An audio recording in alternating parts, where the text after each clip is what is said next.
Good morning and welcome. This is Princeton Reunions discussion honoring the legacy of Paul Volcker, class of 1949, is sponsored by Princeton University's Griswold Center for Economic Policy Studies. And I'm Chris Sims, co-director of the Griswold Center, and John F. Sherrard, 52, University Professor of Economics at Princeton. It's my honor to be on the panel today with Alan Blinder, who is Gordon Rechler Memorial Professor of Economics and Public Affairs at Princeton and former Vice Chairman of the Board of Governors of the Federal Reserve and Princeton class of 1967. Also Seth Carpenter, US Chief Economist at UBS, former Acting Assistant Secretary for Financial Markets at the US Treasury and Deputy Director of Monetary Affairs at the Board of Governors of the Federal Reserve System, and Princeton PhD in Economics class of 1997. And third panelist is Bill Dudley, Senior Research Scholar at the Griswold Center for Economic Policy Studies and former President of the Federal Reserve Bank of New York. We thank Paul's classmates, friends, and colleagues who were able to join us today. And we'd especially like to acknowledge Paul's family in the audience online today, his wife, Anka Denning, and his daughter, Janice Volcker Zima, and his son, James Volcker. As for the format of today's event, each panelist will speak for about 10 minutes, and we'll then go to Q&A. You're welcome to submit questions at any time by clicking on the Zoom Q&A feature located at the bottom of the Zoom window. You can also upvote any questions you would like to see answered in that window. And we'll try to get as many questions as we can taken care of in the time we have following the initial presentations. These questions don't all actually have to be questions. You could, if you knew Paul and have some reflections or memories you'd like to submit, you can submit those as well. A full recording of the talk will be posted on the Griswold Center's website when it's available. I should mention that at the end of the presentations, before we go to questions submitted from the audience, I'll give the panelists some time to comment on each other's presentations in case they want to do that. So I think we're now ready to turn to Alan Blinder. Alan, do you want to start out with your reflections? I sure will. Good morning, everybody. In thinking about how to honor Paul today, which by the way is a great honor, being asked to honor Paul Volcker, I thought it would be a good idea, since none of you were there, to read the memorial that I read at the Princeton faculty meeting in March, which I believe was the first virtual faculty meeting in the history of Princeton University. This is a tradition when a faculty member dies. And Paul was a faculty member among many, many other accomplishments. So let me just do that. We're here to remember with great sadness, but with even greater admiration, the passing of Paul Volcker, member of the class of 1949, a giant of a man, both literally and figuratively. Paul died at home in New York City on December 8th, 2019, at the age of 92, after a long battle with cancer, which was probably the only foe that ever defeated Paul Volcker, who was a pillar of strength. When he passed, Princeton lost one of his greatest sons, and the world lost one of its greatest citizens. Paul was a native of New Jersey, born in Cape May in 1927, to a mother, Alma, who had been valedictorian of her Vassar class, and to a father, Paul Sr., who was the city manager, and who instilled in Paul Jr. a strong sense of public service. Princeton's famous motto, "In the nation's service and the service of all nations," never applied to anyone better than to Paul Volcker. It encapsulates his life. Paul grew up as the only boy in a family with 3 older sisters. He matriculated at Princeton in 1945, thereby joining returning cadres of World War II veterans. He majored in what we now call the Woodrow Wilson School, but the transcript shows he took many economics courses. And his undergraduate thesis, prophetically, was on the Federal Reserve's recent, that is 1940s, monetary policy, of which, by the way, he was highly critical. Being a 6'7" giant, it was probably inevitable that Paul would wind up on the varsity basketball team. Remember, we're talking Ivy League here, not UCLA or Kentucky. I once asked him what position he played on the Princeton basketball team, and his wry reply was the bench. But that mediocre basketball player was an outstanding student who graduated summa cum laude in 1949. His undergraduate years here were just the first of what would be numerous associations with Princeton. As the years went by, he became a Princeton parent, then a faculty member, next a trustee, and then a Princeton grandparent, which pretty much runs the table. After graduating from Princeton, Paul went on to what we now call the Kennedy School at Harvard for a master's degree, and then studied for a year at the London School of Economics. When he returned to the US in 1952, two very momentous things happened in his life.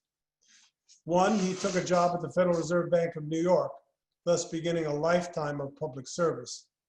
And two, he met his first wife, Barbara, whom he married 2 years later. The pair had 2 children together, as you just heard. Barbara struggled with chronic illness, which kept Paul shuttling between Washington and New York for decades. She died in 1998, and about 12 years later, he married his second love, Anka, who is also with us, I'm glad to say, today. After a detour of a few years as a research economist at the Chase Manhattan Bank, Paul's career in government service began in earnest when he joined the US Treasury in 1962. Within 2 years, he has risen to the rank of Deputy Undersecretary for Monetary Affairs. Then, after a second stint at Chase, he returned to the Treasury in 1969 as the Undersecretary for International Monetary Affairs, a position he held for the next 5 quite tumultuous years. I want to point out the year, 1969. You'll remember that Richard Nixon was president then, and he appointed Paul Volcker, even though Paul was a Democrat. In fact, Paul wasn't very political at all. He was the quintessential technocrat, always acting in the nation's service. In his job as Undersecretary, Paul Volcker wound up present at the destruction of the Bretton Woods system of fixed exchange rates in August 1971. That must have pained him, for he was, right to the end, a believer in the importance of stable exchange rates. But Paul soldiered on as the Western world stumbled its way toward floating exchange rates. His job at the time put him at the center of those events, in the service of all nations. After leaving the Treasury in '74, Paul spent a year here as a senior fellow in the Woodrow Wilson School while awaiting his appointment as the president of the Federal Reserve Bank of New York. He was the heir apparent then, as he was again in 1979, when President Jimmy Carter, worried about inflation, needed a new Fed chairman and needed one in a hurry. Paul is, of course, best known for his remarkable service in that capacity, to which President Reagan reappointed him 4 years later. In the 2 decades prior to the Volcker chairmanship of the Fed, the annual inflation rate in the US had trended up from roughly 1% in the early 1960s to nearly 9% at the end of the 70s. High inflation had become ingrained in the US economy. But the Volcker Fed reversed this trend dramatically, beginning with an experimental change in the Fed's operating procedure right after Volcker took charge in '79, targeting the supply of money rather than the level of interest rates. That change led to sharply higher and much more volatile interest rates. The experiment was abandoned after 3 years, but the Fed continued to hold the lid on inflation ultimately reducing the trend rate to just over 2% a year in 1986, and setting the stage for the relatively low, stable inflation the US has experienced ever since then. This conquest of inflation was not accomplished without substantial cost to the economy. The Volcker Fed witnessed 2 recessions and the highest unemployment rate of the post-World War II period until now. Paul's steadfast focus on defeating inflation, despite substantial political and public pressure for less restrictive policy, substantially increased the Fed's credibility as an inflation fighter. During those years chairing the Fed, Paul also found time to serve as a trustee of this university from '84 to '88. And after leaving the Fed, he joined the Woodrow Wilson School as the Frederick H. Schultz Class of 1951 Professor of International Economic Policy, where he taught both undergraduates and MPA students in the Woodrow Wilson School. He transferred to emeritus status in 1997. After his time at the Fed, Paul continued his remarkable public service through, and these are just a few examples, his work as chair of the Independent Committee of Eminent Persons involving the Swiss bank accounts of Jewish victims of the Holocaust. Second, his work for the United Nations, chairing the independent inquiry into the UN's Iraqi Oil for Food program. Third, his work chairing President Obama's Economic Recovery Advisory Board. And fourth, his regulatory advice that underpinned what's now called the Volcker Rule in the Dodd-Frank Act of 2010, and that's not an exhaustive list. When someone was needed whose probity, integrity, and judgment were beyond question, all eyes turned to Paul Volcker, and Paul never shirked. That was not his nature. Thank you very much.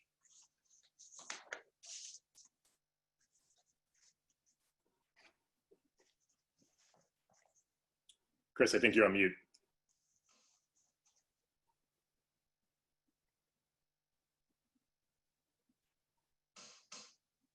Okay, Seth.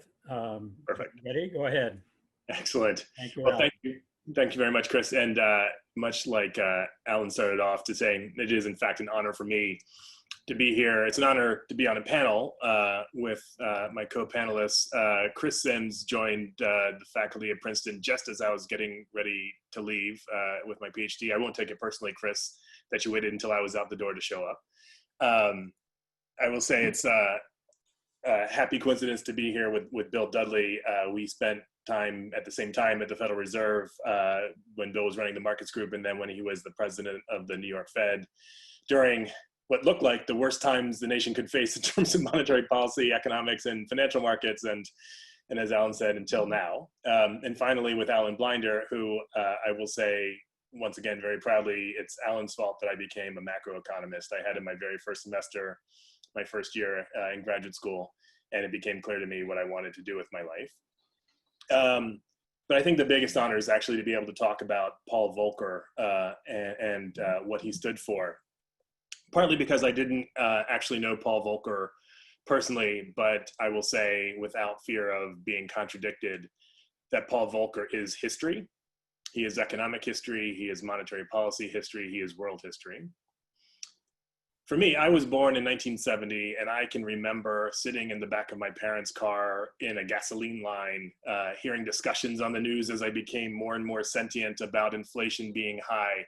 And so for me, in so many ways, as I was becoming cognizant of what the world was, what economics was, that was the backdrop, the tumultuous period that Alan laid out for the 70s.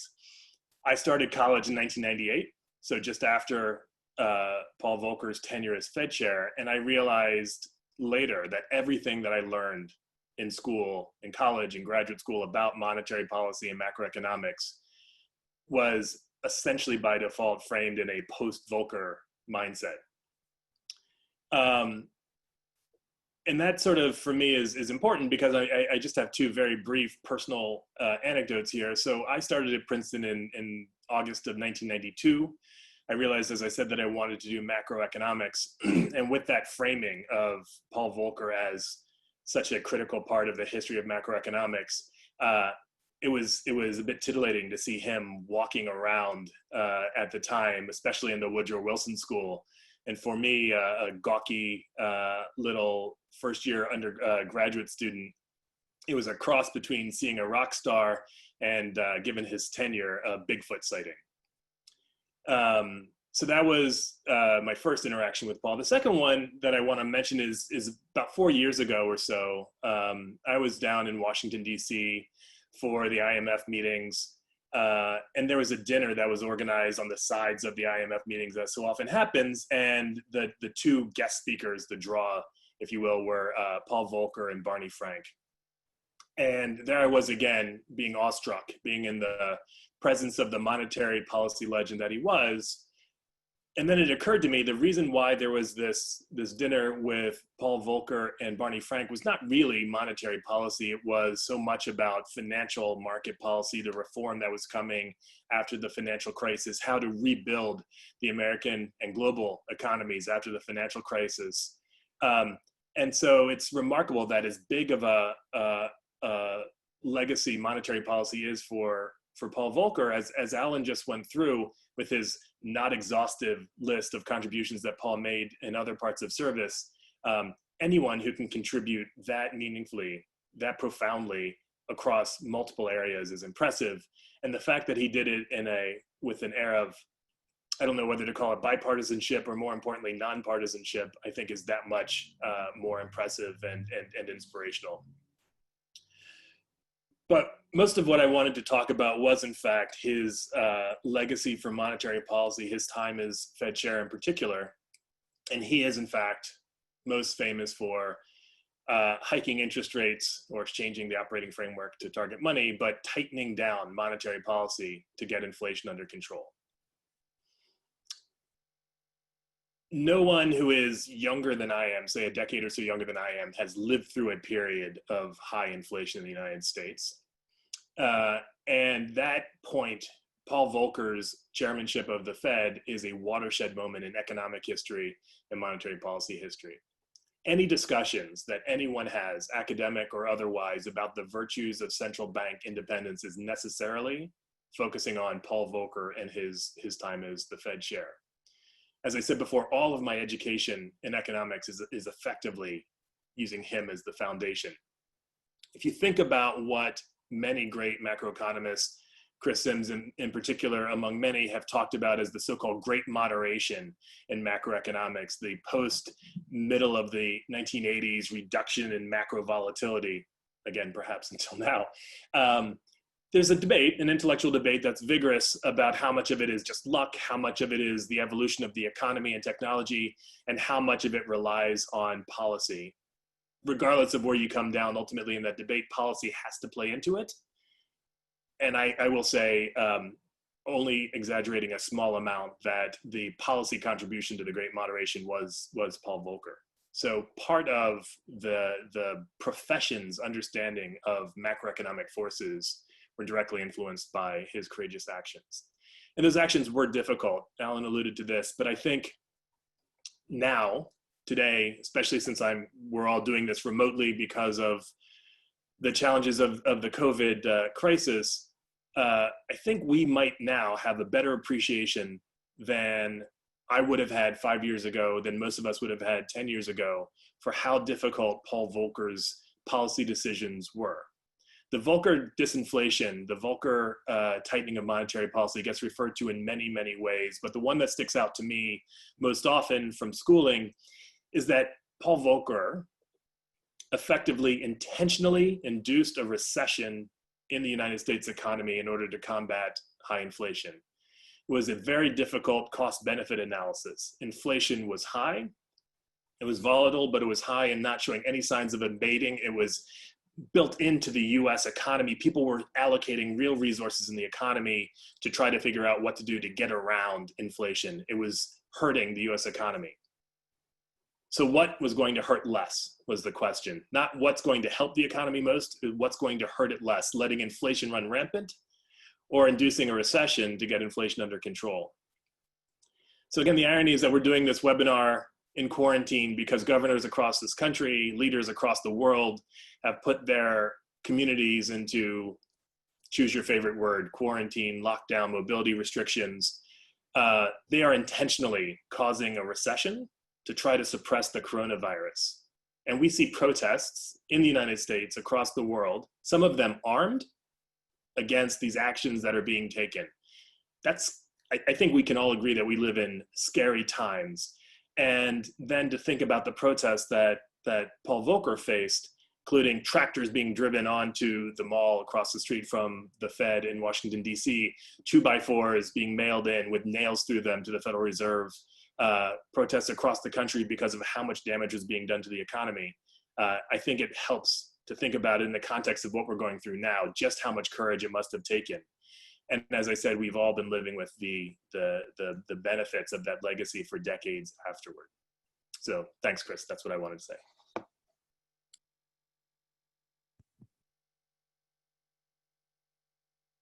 Okay, I'll take it away. First of all, just like Alan and Seth, I'm very much honored to be on this panel to talk about a truly great man, Paul Volcker. I've known Paul for nearly 40 years, and our relations started in a very one-sided manner in 1982. It was terrifying for me and completely forgettable for him.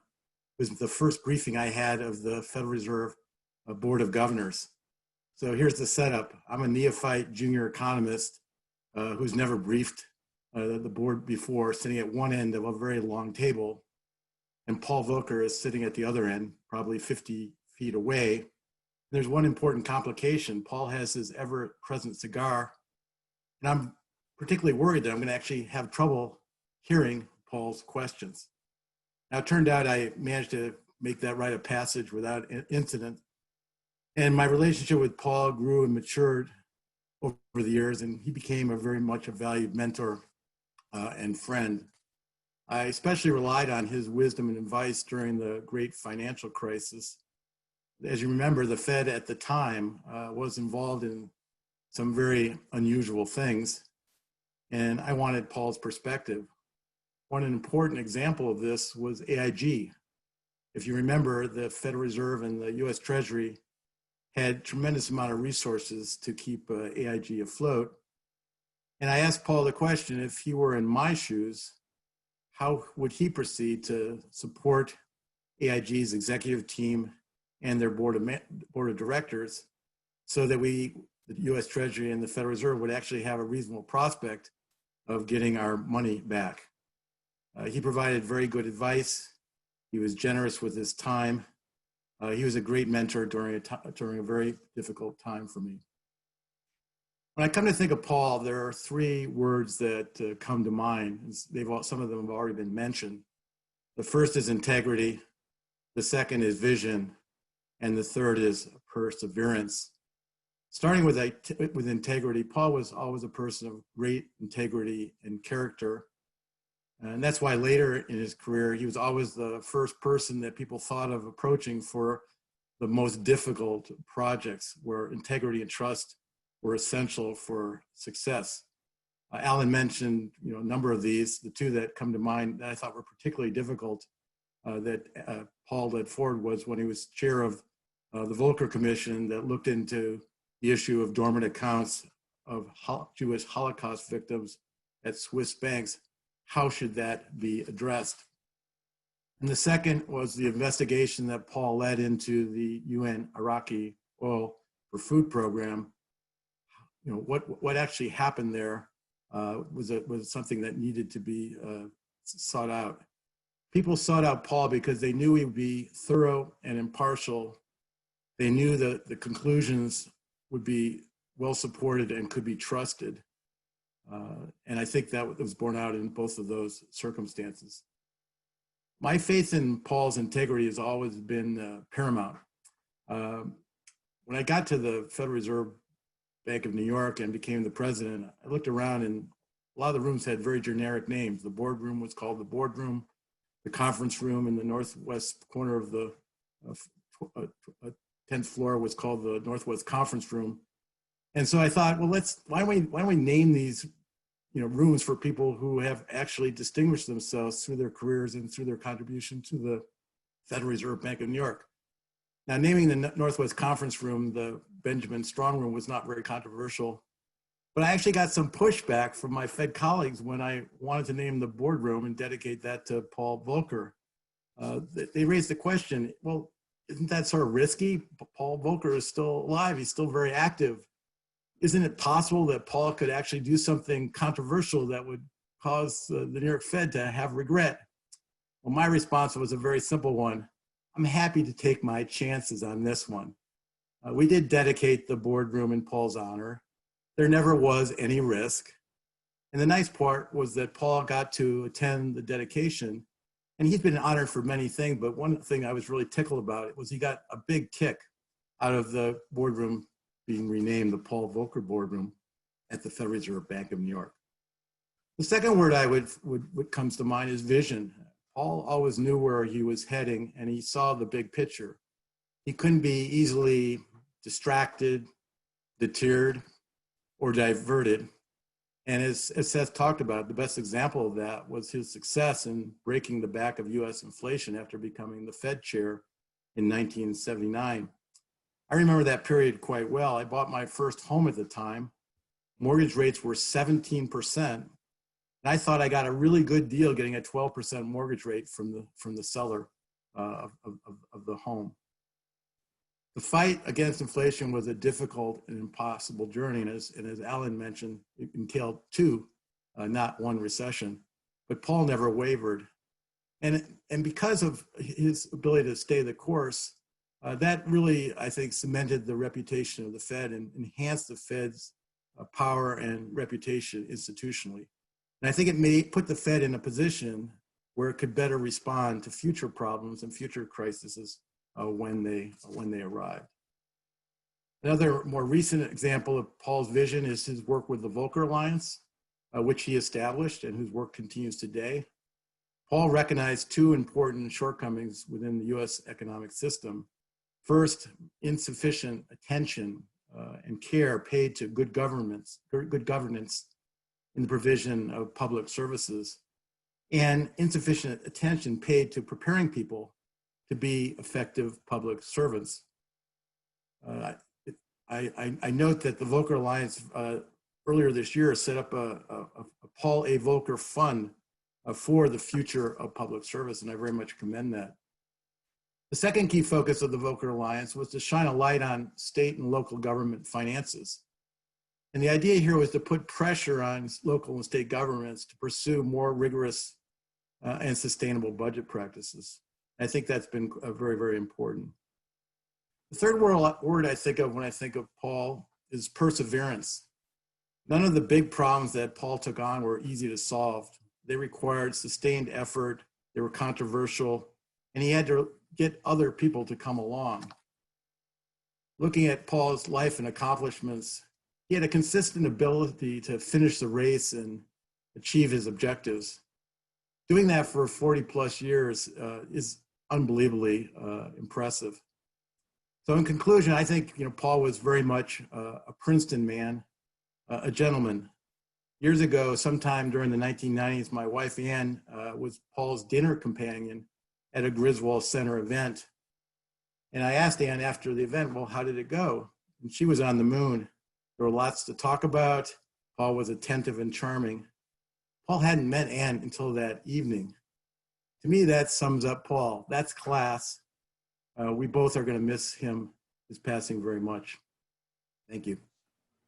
Thank you, Bill. Now I have a little question, but before I take it up, let me see if any of the other panelists would like to comment or question each other. Any interventions there? I remember a Brookings panel dinner. The Brookings panel in Washington used to invite policymakers to talk after dinner off the record. And Paul Volcker did that once, I think in the 70s while he was president of the New York Fed. And he gave an anti-monetarist screed. He was complaining about at the time, we have to remember that monetarism was a very important idea, that it was politically, had political wide support. Paul made the centerpiece of his speech a comparison of the volatility of the money supply in Germany versus in the Bundesbank versus the United States, and maybe also the Swiss central bank. And he was pointing out that the money supply in the US actually was more stable than in the supposed bastions of conservative policy. Alan described what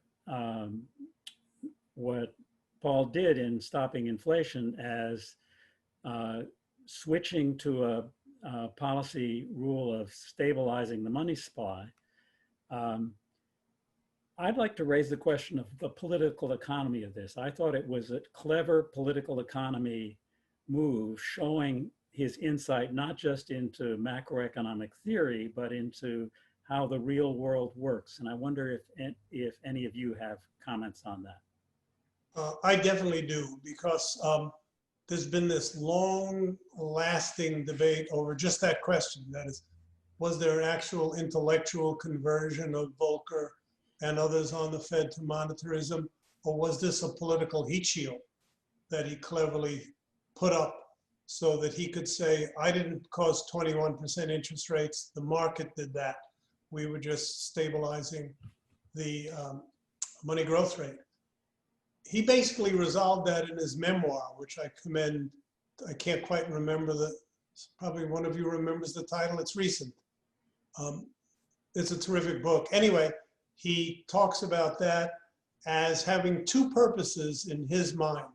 One was that it was much easier to explain to the broad public the fight against inflation if you related it to the money supply. There is this idea in many people's heads that money caused, inflation is too much money chasing too few goods or whatever it is.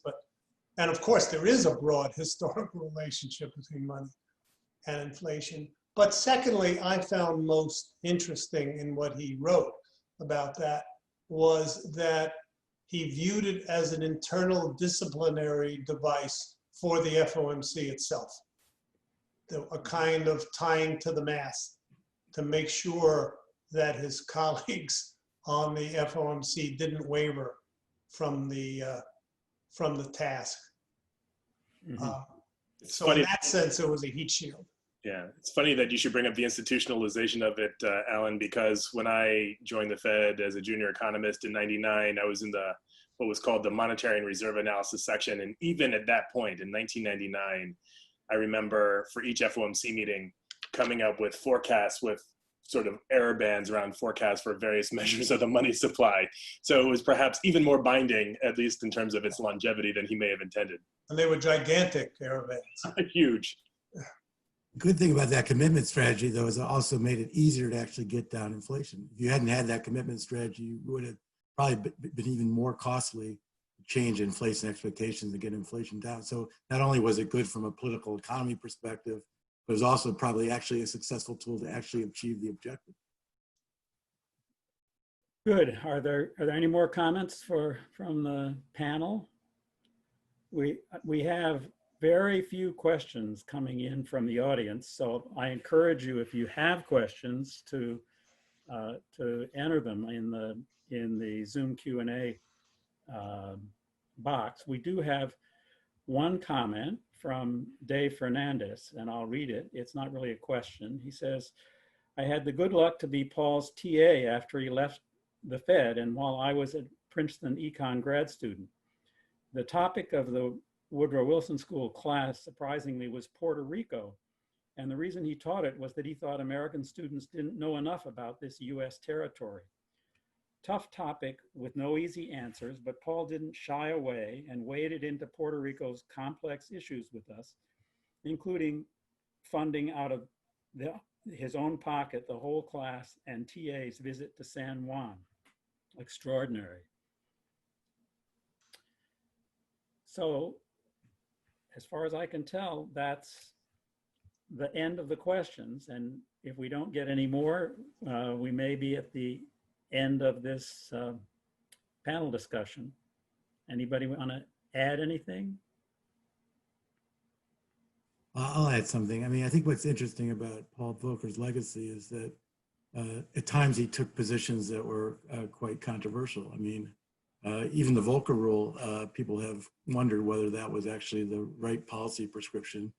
Yet, despite the fact that sometimes his positions were not necessarily broadly shared, people never lost confidence in his integrity and leadership.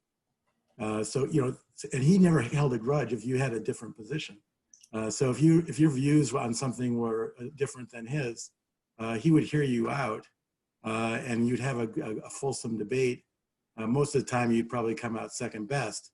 But I thought he was also incredibly open-minded in terms of accepting the fact that other people wouldn't always necessarily share his opinion. So I actually have a question for both Alan and for Bill, since each of you served on the FOMC. I mean, I briefed the FOMC a number of times, but never had to face the heavy responsibility of actually doing the vote. So we talked about Paul's legacy, fighting inflation, getting inflation down. I made a somewhat humorous quip about how much longevity some of the institutional changes he made. Can you comment a little bit on what might seem like the irony then of here was a great lion of monetary policy history, and now we find ourselves, especially if you go back pre-COVID, and where exactly the opposite problem is coming up, i.e. inflation perhaps being stubbornly low. Do you think the profession, central banking profession, learned too well the lessons of Paul Volcker and weren't able to pivot soon enough? How do you in your own minds think about that sort of tension of here's one of the great minds of monetary policy, but what he did was push down inflation, and now we need a different perspective perhaps to push it up? You want to take that first, Bill, and then I'll join? Well, I mean, obviously, every era has different sets of problems and circumstances that people have to deal with, and you have to come up with different tools to address those things. I mean, I think my view is, and I think it's fairly broadly shared, is the reason why we have low inflation today is because inflation expectations are low, and inflation expectations are low because the Federal Reserve was actually successful in getting inflation down. And inflation is low today also because we have a change in the demographic structure of the advanced economies with relatively high savings and low investment. And that has also put downward pressure on the level of interest rates and made it hard for the Fed to provide sufficient stimulus to actually get inflation up. I mean, one of the biggest surprises of the last few years, frankly, is if you had told me 10 years ago that we could push the unemployment rate down to a low of 3.5%, and we would see no inflation consequence from that, I would have been extraordinarily surprised. So we're also dealing with, I think, what's a bit of a mystery to economists everywhere, that pressure on resources that you saw in the United States up until February did not actually result in higher inflation. I personally think that up until February, it was not a big, the problems that the U.S. had were pretty modest. And that's pretty obvious with the benefit of hindsight. Having inflation marginally below 2% with the unemployment rate of 3.5%, I would have taken that forever as an outcome. And I don't think that what happened up to then was something that was anything as significant as what Paul faced when he joined the Federal Reserve Board in 1979, with inflation raging out of control at that particular time. Let me pick up right there. And I agree with Bill, of course. I just put a slightly different nuance. But to pick up that last point, in many, many recent months, I mean, pre-COVID or even years, I've posed the question to audiences, how upset do you think Paul Volcker would have been if inflation was 30 basis points away from the Fed's target? I mean, he would have laughed at that. I mean, he took over the helm. The Fed didn't have an official target back then, but the actual inflation rate was 700-800 basis points higher than an imagined target. So 30 basis points was nothing. 30 basis points was basically hitting the bullseye. Now, to the two main points, which Bill made one, and I'm sure he doesn't disagree with the other. A good part of the game of moving inflation, whether it's down, which is what Volcker and his colleagues did, or up, which is what the Fed has been flailing around now trying to do, is to move the expected inflation rate. The economics profession, as all of you know, and probably some of the people on the call knows, had this lengthy, I'd say, flirtation with versions of rational expectations that were based on the idea that you could move the expected inflation rate like you move the stock market. Boom. Do something believable, credible. Credibility was always important. And the inflation rate would just jump, either up or down. Well, Paul Volcker, putting in Paul Volcker to fight inflation, which is what Jimmy Carter did in the fall of 1979, was a highly consequential and credible anti-inflation act. Unfortunately for Paul and the Fed, the inflation rate did not tumble. The expected inflation rate did not tumble on that. He had a, as the cliche goes, beat inflation the old-fashioned way, which we've all talked about. So there's inertia in expected inflation. Either way. And the last thing I want to say about that, harkening back to Volcker's day. First, let me reiterate Bill's point that the fact that there's this heavy inflation, which pre-COVID made it really hard for the Fed to move inflation from 1.7 to 2.0, it was not really a serious problem. When Volcker took over as chair of the Fed, there was a totally exaggerated view of the inertia in inflation. It was there, this heavy inertia in inflation. But estimates at the time, I'm old enough to remember these estimates, showed absolutely titanically enormous costs to get the inflation rate down from, say, 10 to 4. There were costs to doing that. There were heavy costs, but nothing like what was being spoken of before Volcker. And Paul didn't believe that. I mean, he knew there would be costs. As one of you mentioned, he knew he was heading the economy into a recession, as you said.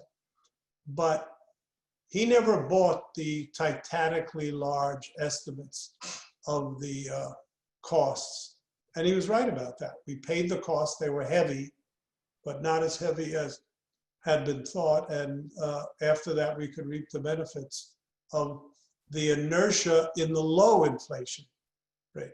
There have been very, very few uprisings of inflation since Paul Volcker pushed it down to 4% in the 80s. We do now have some comments and questions from the online audience. One comment from Lewis Miller, president of the great class of 1949, would like to offer the comment that, in the words of another classmate who was a top scorer on the basketball team, quote, "Paul had the height, but he couldn't leave his feet. He was a great friend."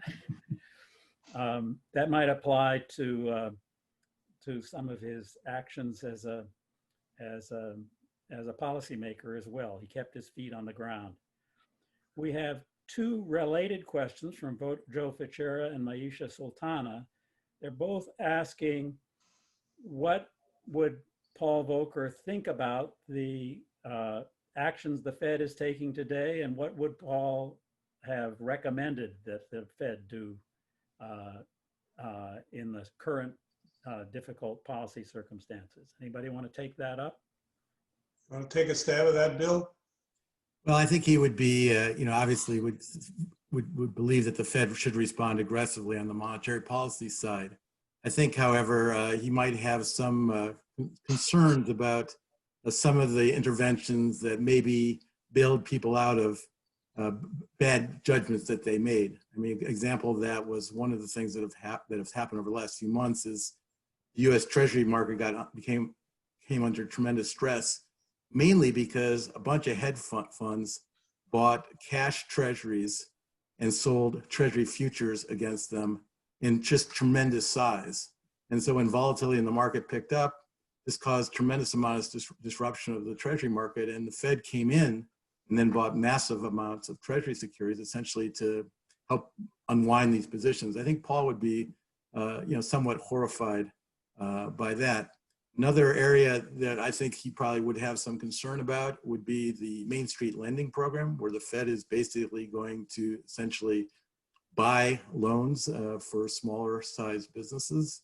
I think he would probably feel that that's getting pretty directly into the business of being a bank as opposed to a central bank. And so I think he might have some concerns there.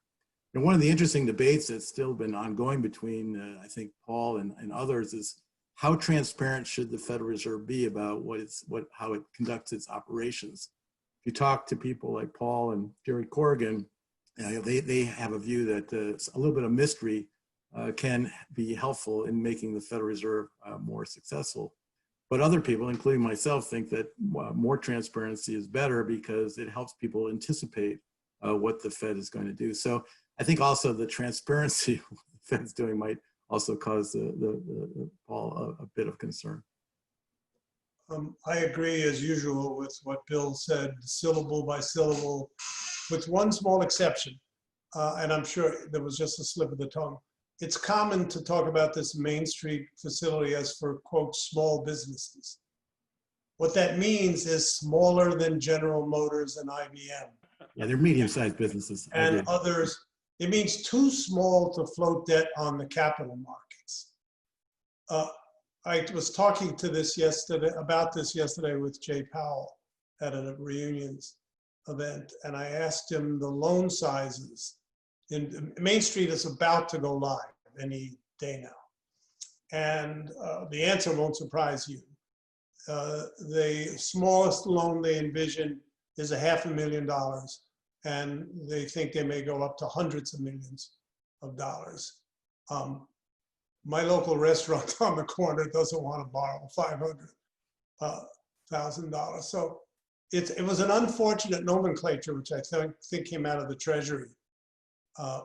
These are not Main Street businesses. These are mainly quite large businesses, but not so large that they get on the phone with UBS and say, we need to raise capital in the world bond market. So we have a couple more questions now. People are getting into this. One from Suman Berry is, did Paul worry about the international role of the Fed? Was it an issue at the time? Anybody want to speak up to that? Sure. Hello, Suman. I'll take that very briefly, but probably others. The answer is a resounding yes. I mean, Paul Volcker may have been, I'm too young to remember Benjamin Strong. Paul, there aren't too many things I'm too young for. Paul may have been the most internationally focused chairman of the Fed in the history of the Fed. I read a few of his credentials from his time at the Treasury before he went to the Fed, involved in this and that international thing.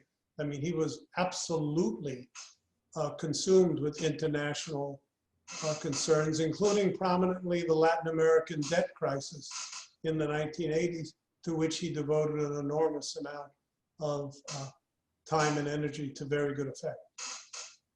Yeah, a good example of that is he was the chairman of trustees of the Group of 30, which was an extraordinarily consequential think tank that published policy papers about the international community and the international flows of credit and other issues of that sort. So I think I completely agree with Alan that he's very much had an international focus. What about the specifics of the big anti-inflationary move, the reserve targeting? Was there pushback from other countries as he undertook that policy? It certainly had big impacts on other countries. I don't recall pushback, except in the obvious sense, every time the Fed raises interest rates, that hurts a whole series of other countries, whether via the exchange rate or directly through the interest rates, and they're screaming at the Fed, and there certainly was at that time. I don't recall it being the operating procedure, but the effect on interest rates. Yeah, of course. And one consequence of that during his tenure as chair of the Fed was that real interest rates in the US were very, very high. And as a consequence of that, the dollar appreciated very, very sharply during his tenure as Fed chair. And that led to a lot of international discussion about how to deal with the strong dollar, which led, for example, to the Plaza Accord, which he was very much involved with. So there were consequences of the Fed's actions to disinflate in terms of, putting upward pressure on the dollar and then having its knock-on effects elsewhere in the world. There's a question about negative interest rates. Do you think that Paul had a view on negative interest rates? What would he say about the current trend to discuss them? My guess, I don't remember him actually talking about this, but my strong guess is he would be 112% against it. Why would you say that? Because of the need, the importance of having some scarcity value to money and credit, not just having money be a free or with negative interest rates more than a free good. I don't remember him actually addressing negative rates. Of course, it was not a concern when he was running the Fed, but I don't know if either of the two of you remember him actually talking in recent years about negative rates? Not that No, I don't, but I do think he would probably also be concerned about whether the policy would be actually confidence enhancing. If the U.S. were to move to negative interest rates, I think currently, I think it would be very hard to make people feel like, oh, this is a good development. I should be more positive about the economic outlook. And I think Paul very much believed that expectations are really important. And following policies that lead to improving expectations, more optimistic expectations are important. I think he would view that negative interest rates might push in the wrong direction in that respect. Just by the way, at yesterday's event, I asked Jay Powell about the Fed's thinking about negative interest rates, and if anybody had any remaining doubt that they were against it, he repeated again. So if you're a betting person, don't bet on negative interest rates from the Fed. Apparently, several members of the audience have expressed their interest in hearing any other personal anecdotes panelists may have about Paul. So I won't put you on the spot right now. I'll go to one other question, but you can be thinking, do you have anything else of that nature you would like to present to the audience? But there's another question about policy and substance, which is, would panelists like to comment on good and bad interference with the Fed by other branches of government during the last 50 years? And there's another question related to that, which is asking for further discussion of how Paul dealt with political opposition and how much support did he have from other branches of government. Anybody want to? I mean, so I pointed out that any of the discussions about central bank independence by necessity end up talking about Paul Volcker.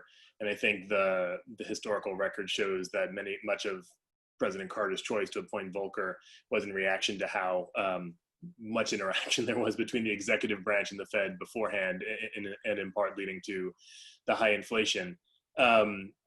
So I think the way Bill described Paul about integrity, perseverance, and vision is very much my experience with policymakers at the Fed, which is they are by law appointed by a specific president, confirmed by a specific Senate. And yet once they get inside of the doors, they're very, very, very purpose driven. That has always, I assert, and Alan or Bill, if you have any experience to the opposite, I'd love to hear it, that the only way you would be able to tell who of the politically appointed policy members are of which political party is that you went back to the transcript to see who appointed them. And even that isn't a completely consistent guide, because we saw Alan Greenspan being reappointed by Bill Clinton. We saw Ben Bernanke being reappointed by President Obama. Jay Powell, the current chair, was originally appointed to the board in conjunction with Jeremy Stein, a Republican and a Democrat, being appointed at the same time. So I think whether specifically Paul's doing or not, one of the legacies from his time there is a fairly strongly apolitical bone deep in the institution.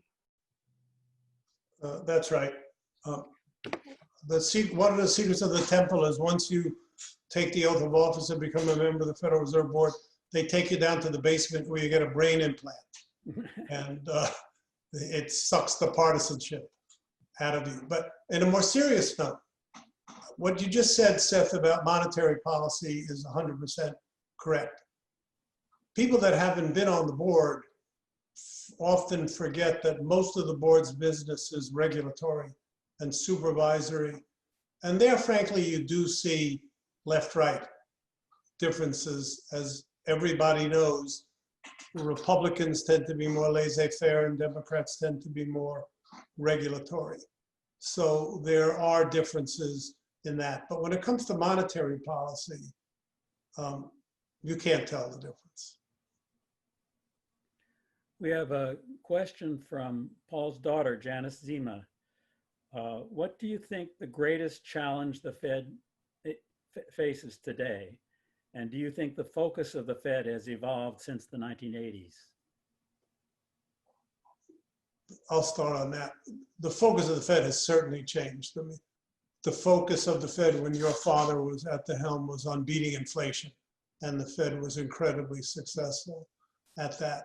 The focus on the Fed going forward. So let me distinguish two phases. We're now in the super emergency phase of the pandemic horrors, the economic aspects of the pandemic horrors, where the objective of the Fed and in different domains, the government, is to stop the economy from falling apart at the seams. In the case of the Fed, that's the financial aspects of the economy. After that, the focus of the Fed, and I hope of the Congress, who knows about them, is going to be getting the economic engine stoked again.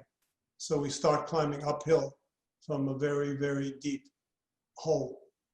The Fed's not ready for that transition yet because the economy's not ready for that transition yet. You can't really stoke the engine when stores are closed, factories are closed, and so on. But we're beginning to come, I think, to the end of that phase and the beginning of the next phase, and that's going to occupy the Fed for years. And one of the challenges there, I think, is that if the Fed may not actually have sufficient tools to do that job on its own. It may need more support from the fiscal side. Now, this is very different than the great financial crisis, where the financial system essentially broke down, and the Federal Reserve put in place a number of programs that essentially restored the market functioning of the financial system. This time, it's completely different. It's just a sudden stop in economic activity, tremendous damage to incomes, to balance sheets.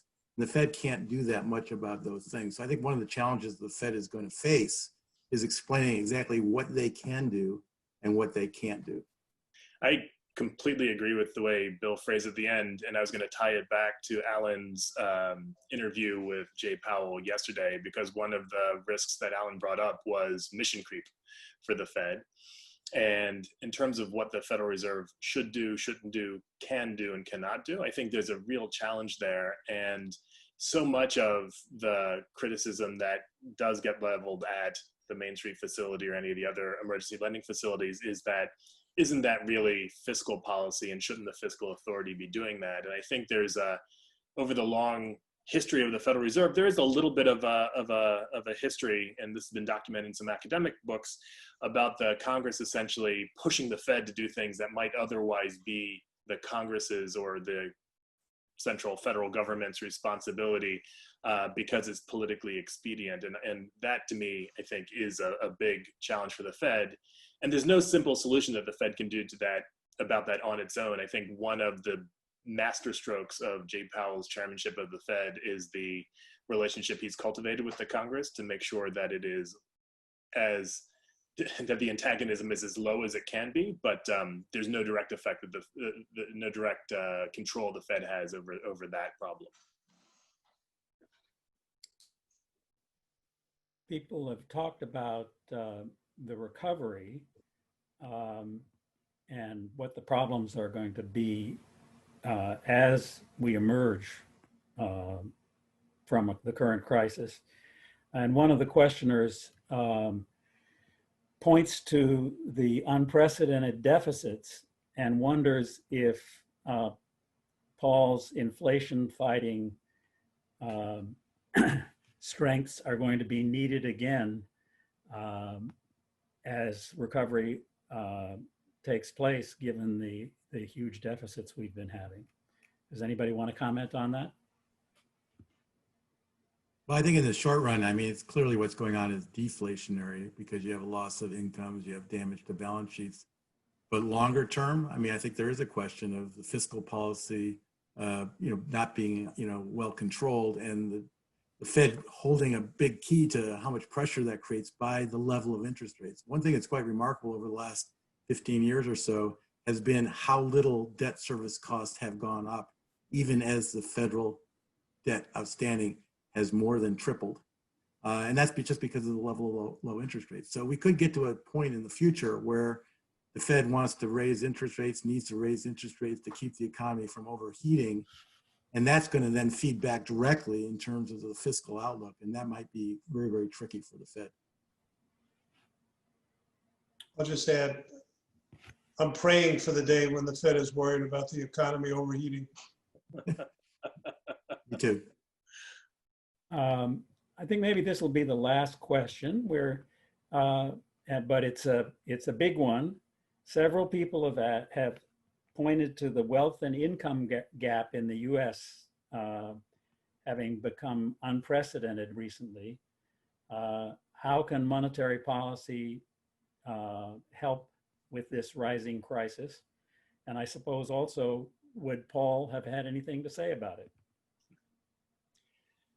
So I will say those sorts of distributional questions are huge. I think they're getting more attention. I think the Democratic primary shone a very strong light on at least a part of the American electorate that's spending a lot of time thinking about it.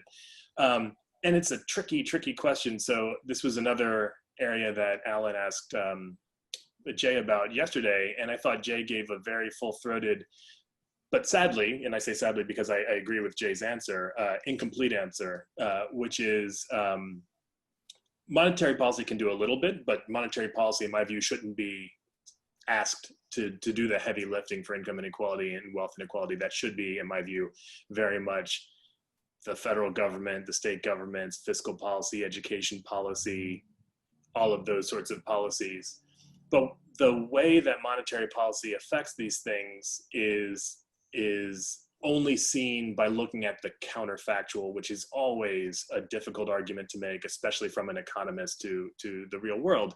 But what I mean by that is the Fed's buying a lot of assets, pushing up asset prices right now. So anyone who owns those assets will see their wealth go up.